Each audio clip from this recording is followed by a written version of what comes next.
selamat siang. Kembali lagi di channel Cerita Absurd. Pernah nggak sih kamu ngebayangin, udah jadi korban, malah kamu yang dituduh bersalah? Hari ini kita bakal bahas satu kisah nyata yang kelam banget dari sejarah hukum di Indonesia.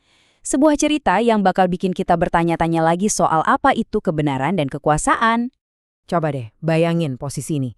Kamu ngalamin kejadian yang mengerikan. Terus kamu lapor, berharap dapat perlindungan, dapat keadilan.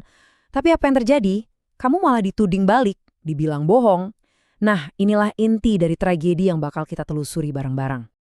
Oke, sekarang kita mundur dulu ya, jauh ke belakang. Kita ke Yogyakarta di tahun 1970. Ke sebuah malam yang tadinya tenang, tapi ternyata malam itu jadi saksi bisu sebuah ketidakadilan yang luar biasa.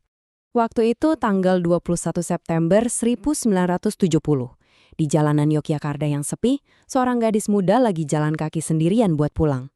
Malam itu harusnya jadi penutup hari yang capek, tapi takdir punya rencana lain yang jauh lebih buruk.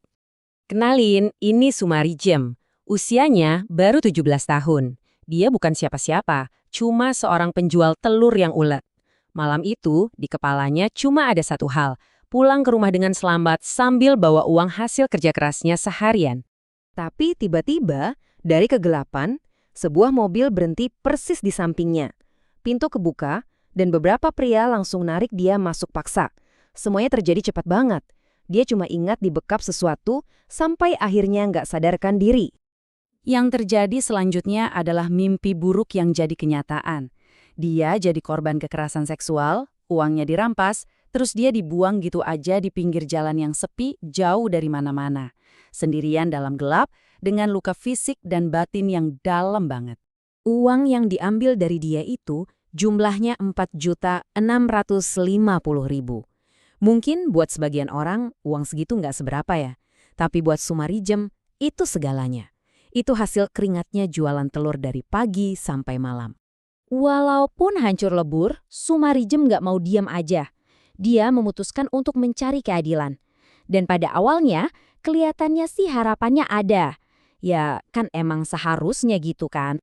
Bukti-bukti awal tuh kuat banget. Hasil pemeriksaan medis ngeyakinin kalau emang ada tanda-tanda kekerasan. Cerita Sumari Jem juga konsisten, nggak berubah-ubah. Kasus ini langsung viral pada masanya. Media ngeberitain dan publik marah besar. Nuntut pelakunya segera ditangkap. Semuanya kelihatan berjalan di jalur yang benar. Tapi disinilah ceritanya jadi absurd. Terjadi sebuah plot twist yang benar-benar di luar nalar yang mengubah total arah kasus ini. Publik kan nunggu-nunggu berita penangkapan pelakunya ya. Tapi berita yang keluar malah penangkapan Sumari Jem. Iya, kamu nggak salah dengar. Korbannya malah yang ditangkap dan jadi tersangka. Coba bayangin deh, gadis yang harusnya dilindungi hukum, sekarang malah harus berhadapan sama hukum. Tuduhannya apa? Katanya dia bikin laporan palsu. Sebuah ironi yang sakit banget rasanya. Akhirnya, kasus ini masuk ke pengadilan. Tapi, sekali lagi, pengadilan ini bukan buat ngadilin para penjahatnya, tapi buat ngadilin Sumari Jem. Yuk, kita lihat gimana akhirnya. Prosesnya ini cepet banget. Cuma dalam waktu kurang dari 3 bulan sejak malam kejadian itu, nasib Sumari Jem udah ditentuin di meja hijau. Semua mata tertuju pada pengadilan yang aneh ini. Dan akhirnya, putusan pun dibacakan.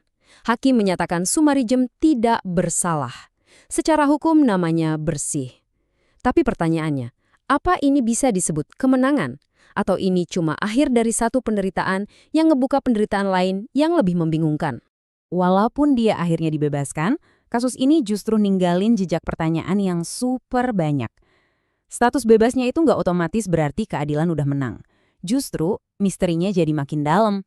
Bahkan nih ya, Kapolri saat itu, Jenderal Hugeng, yang terkenal sangat jujur, sampai ikut ngerasa ada yang nggak beres.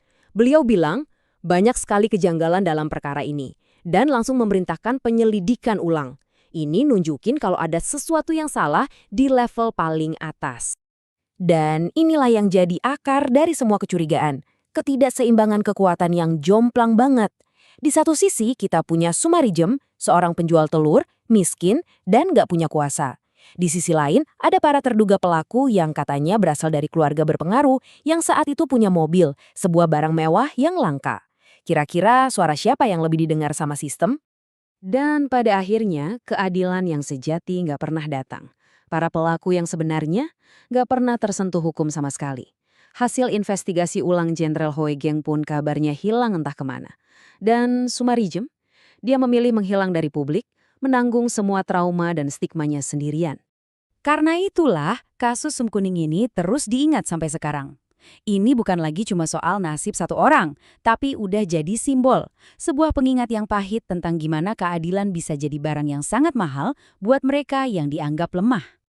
Kisah Sumarijem ini ninggalin kita semua dengan satu pertanyaan besar yang menghantui.